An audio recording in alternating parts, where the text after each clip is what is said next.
Assalamualaikum warahmatullahi wabarakatuh. Welcome back to my YouTube channel. Balik lagi bersama aku, Lia Elia. Di video pembahasan kali ini kita akan membahas soal-soal kimia untuk soal-soal UTBK tahun sebelumnya, khususnya untuk tahun 2019 dan 2021. Oke, ya langsung aja kita masuk ke video pembahasan soal-soalnya.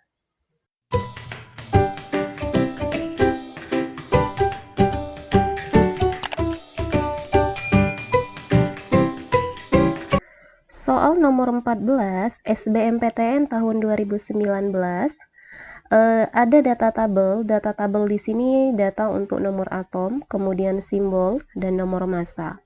Molekul unsur diatomik dari kelima atom tersebut yang ditemukan di alam adalah, jadi kita akan mencari unsur yang dalam keadaan diatomik. Dalam keadaan diatomik, beberapa unsur, contohnya ada H2, N2, F2, O2, I2, Cl2, dan Br2. Jadi dari masing-masing simbol, kita gunakan data nomor atomnya untuk mencari unsur nitrogen, kemudian ada unsur klorin nggak, gitu ya. Oke, langsung kita jawab aja ya. Kita mulai dari unsur M, konfigurasinya ya, kita harus tahu dia golongan berapa. Unsur M dengan nomor atom 7 berarti konfigurasinya 25. Nah, jadi M di sini dia termasuk unsur golongan 5A. Nah, jadi ini 5A bisa dipastikan ini termasuk nitrogen, ya kan? Nitrogen itu termasuk golongan 5A periode kedua. Berarti ini unsur nitrogen. Oke, kita dapat satu unsur diatomiknya, nitrogen. Coba kita cek di sini yang pilihannya M ada A atau E, ya kan? A atau E. Nah, tinggal kita cek antara L sama X. Coba kita untuk yang X-nya. Yang untuk, ya boleh X atau L juga nggak apa-apa ya. X dulu aja coba. Unsur X dengan nomor atom, boleh L juga ya, nggak apa-apa, L dulu aja. L. Nomor atomnya 14. 14 konfigurasinya 2, 8, 4. Nah, jadi unsur L ini termasuk unsur golongan 4A periode ketiga. Nah, unsur 4A ini nggak ada di pilihan di sini ya. Di unsur diatomik ini, kalau hidrogen itu golongan 1A, nitrogen 5A, fluorin 7A, oksigen golongan 6A, iodin, Cl, dan Br itu golongan 7A juga. Berarti L-nya salah. Jadi kemungkinan jawabannya adalah E. Coba kita cek yang X-nya. X nomor atomnya di situ 17. Oke. 2, 8, 7. Oke, berarti dia termasuk golongan 7A. 7A periode ketiga ini unsur klorin ya, unsur klorin.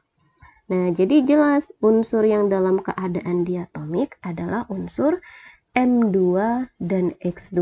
Nah, jadi kalian harus ingat unsur-unsur diatomik itu di alam harus dalam keadaan 2 ya, misalkan H2, N2, F2, nggak ada H saja. Dia harus H2 atau diatomik. Nah, untuk cara mengingatnya, ingat aja kayak ini kakak kasih singkatannya. Unsur-unsur diatomik itu kita pakai singkatan aja. Have, no, fuel,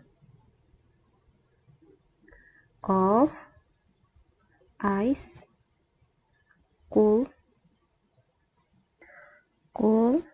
beer. Nah, ini cara trik. Jadi jawabannya adalah M2 dan X2E ya. Oke, kita lanjut ke soal nomor 15. Atom pusat Br dalam Br5 dikelilingi oleh 6 domain pasangan elektron, yaitu 5 domain merupakan pasangan elektron ikatan dan 1 domain merupakan pasangan elektron bebas yang tidak berikatan. Geometri molekul BrF5 adalah, oke, untuk soal nomor 15 di sini kita udah dikasih tahu pasangan elektron ikatannya berapa dan pasangan elektron bebasnya berapa. Jadi tinggal kita melihat bentuk molekulnya aja langsung. Untuk menjawab soal 15, kalau kita hafal dalam tabel untuk bentuk-bentuk molekul, maka kita akan bisa menjawab soal nomor 15. Jadi, soal nomor 15 ini udah dikasih tahu bentuk molekulnya, susunan pasangan elektron ikatannya ya. A, X di sini menyatakan jumlah pasangan elektron ikatannya ada 5. AX5, E1. Nah, AX5E1 bentuk molekulnya apa? Nah, coba kita lihat di tabel. Pasangan elektron ikatannya 5, pasangan elektron bebasnya 1, maka bentuk molekulnya adalah piramida segi 4. Jadi jawabannya adalah A. Jadi gampang untuk soal nomor 15, kita nggak usah nyari lagi berapa ikatannya, berapa bebasnya. Langsung kita lihat ke tabel, asalkan kita hafal tabel tadi ya. Oke, bisa difahami soal nomor 15. Bisa, kita lanjut ke soal nomor 16. Data nomor atom dan nomor massa untuk 5 atom diberikan data tabel sebagai berikut. Bisa dilihat di data tabel. Atom yang tidak mungkin membentuk senyawa dengan atom fluor. Jadi yang di sini yang ditanya itu yang tidak mungkin bereaksi dengan atom fluor katanya. Oke. Kita ingat lagi dalam tabel periode unsur-unsur yang sangat sukar bereaksi dengan unsur lain adalah unsur golongan gas mulia. Jadi, kemungkinan di sini yang tidak bisa bereaksi dengan fluor adalah unsur golongan gas mulia. Ya, kita catat dulu aja. Unsur yang sukar bereaksi,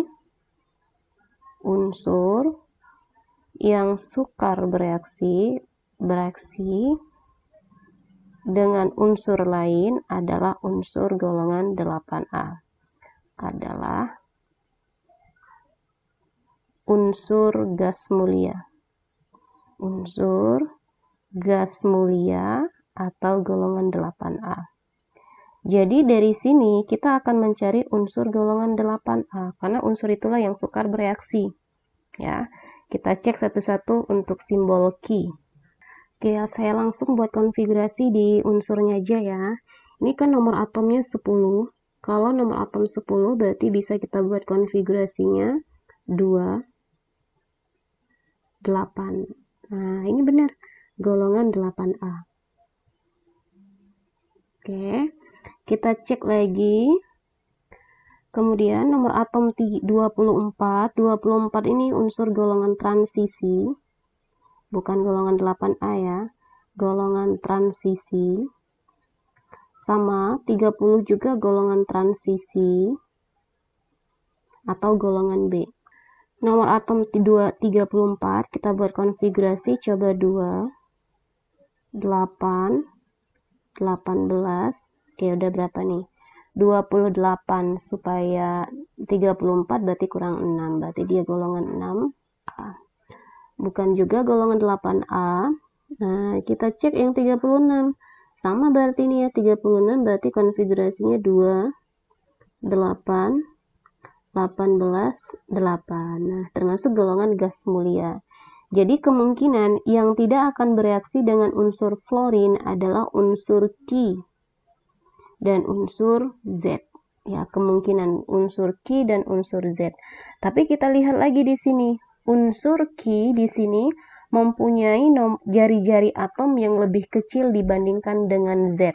Sehingga yang akan sangat susah bereaksi dan tidak akan bereaksi dengan F adalah Ki, karena jari-jari atomnya yang sangat kecil. Kalau untuk Z kemungkinan masih bisa bereaksi karena jari-jari atomnya besar. Ya. Jadi jawaban yang paling tepat nomor 16 adalah unsur Ki A ya.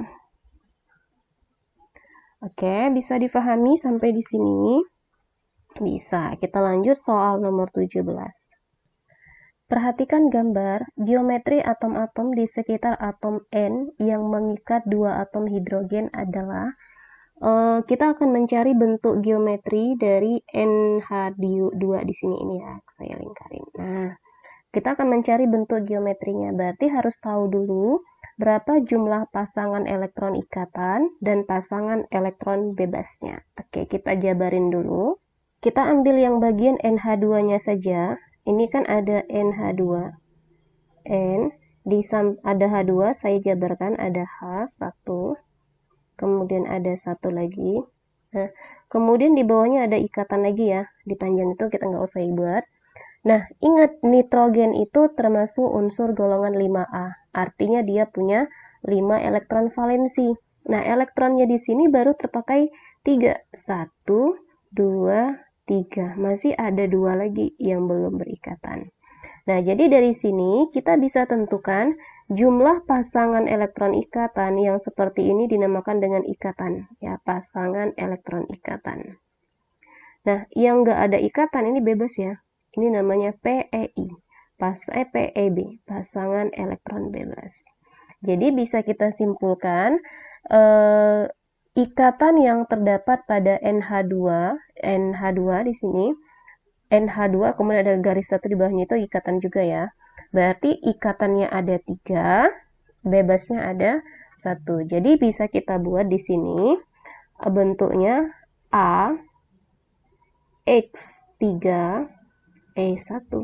Nah, berdasarkan tabel AX3E1 bentuk molekulnya adalah piramida segitiga. Bisa dilihat di tabel ya.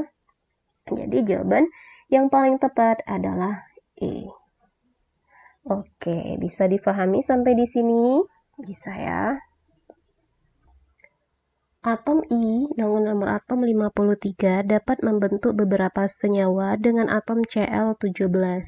Spesies berikut yang bersifat non-polar adalah, untuk menentukan sifatnya polar atau non-polar, berarti kita harus tahu dulu atom pusatnya apakah ada pasangan elektron bebas atau tidak. Kita cari dulu masing-masing konfigurasinya. I dengan nomor atom 53, berarti ini konfigurasinya 2, 8, 2, 8, 18, 18, 7. Oke, ya, berarti elektron valensinya 7. Cl, nomor atomnya 17, berarti konfigurasinya juga sama ya. 2, 8, 7. Oke, sekarang kita akan melihat strukturnya. Pilihannya di sini kan ada ICl3, ICl4-, ICl4+. Kita cari aja satu-satu. Gambar yang pertama, ICl3, berarti atom pusatnya adalah I ya. I di tengah-tengah, dikelilingi oleh Cl 3 buah. 1, 2, 3. Nah, I di sini dia punya nomor atom elektron valensinya 7, berarti ada 7 titik. Tuh, 2, 3, 4, 5, 6, 7.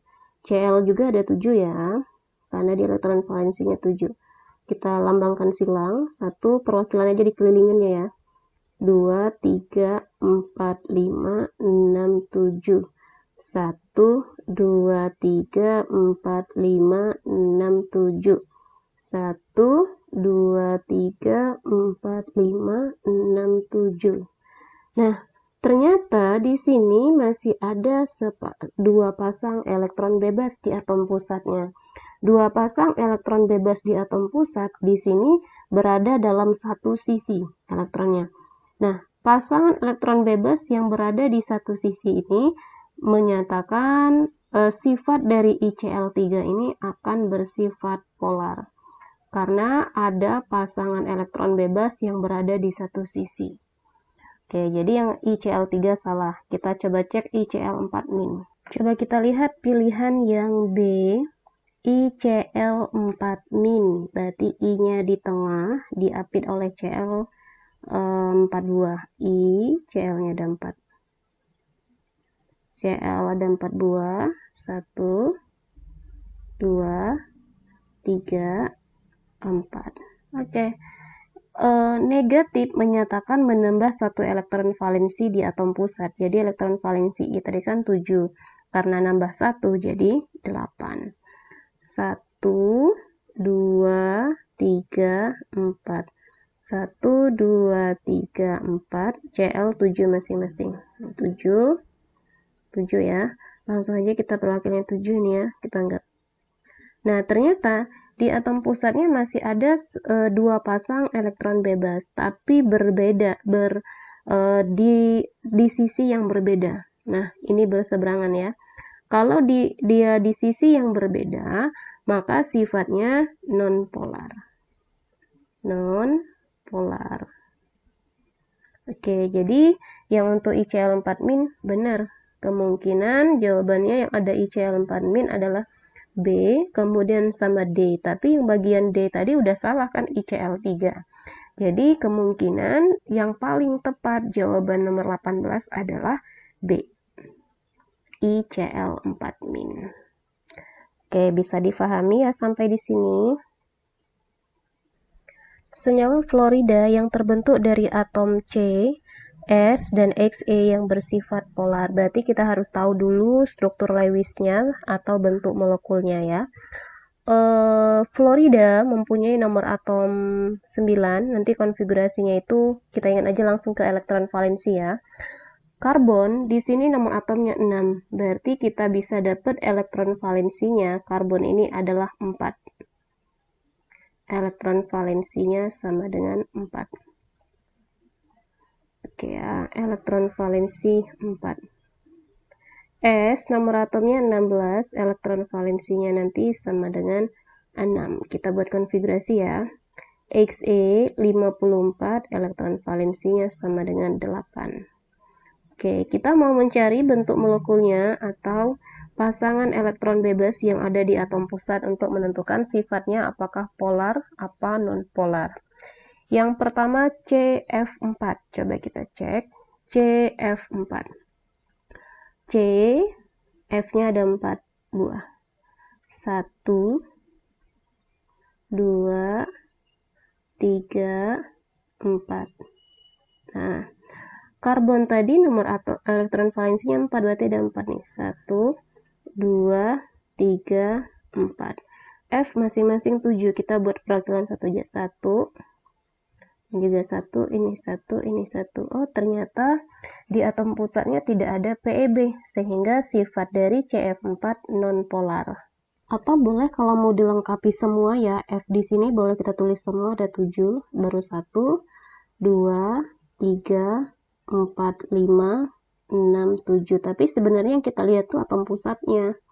2, 3, 4, 5, 6, 7. Ini 2, 3, 4, 5, 6, 7. 2, 3, 4, 5, 6, 7. Oke ya, sifatnya non-polar. Yang B, SF4. Coba kita cek. S, F-nya ada 4 ya. 1, F-nya ada 4. 1, 2, 3, 4.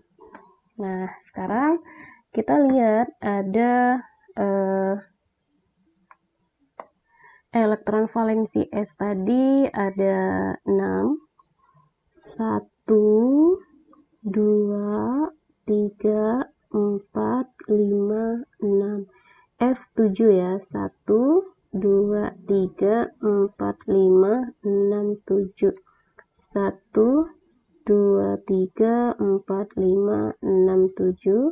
1, 2, 3, 4, 5, 6, 7. 1, 2, 3, 4, 5, 6, 7. Oke. Nah, ternyata ada sepasang elektron bebas di sini. Sepasang elektron satu bebas ini menyatakan sifatnya dari si SF4 bersifat polar. Jadi jawaban nomor 19 adalah B. Soal nomor 20, molekul XF4 memiliki bentuk jungkat-jungkit. jumlah pasangan elektron bebas pada atom pusat adalah. Nah, untuk soal nomor 20, ini kita hanya menentukan berapa jumlah pasangan elektron bebasnya ketika bentuk molekulnya jungkat-jungkit. Berdasarkan teori domain elektron, bentuk molekul jungkat-jungkit, ya, bentuk molekul yang jungkat-jungkit memiliki pasangan elektron ikatannya 4, ya. Kemudian pasangan elektron bebasnya 1. Berdasarkan teori, jadi A X4 E1. Jadi pasangan elektron bebasnya adalah 1. Jawabannya adalah B. Ini bisa dilihat sih kalau kita hafal tabel, gampang untuk menentukan bentuk molekul asalkan kita hafal tabel tadi dan bisa menggambarkan struktur Lewis-nya. Oke, bisa difahami ya untuk soal nomor 20. Oke, sekian dulu untuk pembahasan ikatan kimia part yang ketiga. Semoga pembahasan video ini mudah difahami. Dan jika video ini bermanfaat buat kalian, share ke teman-teman kalian ya, biar manfaatnya lebih banyak lagi. Oke, saya akhiri. Wassalamualaikum warahmatullahi wabarakatuh.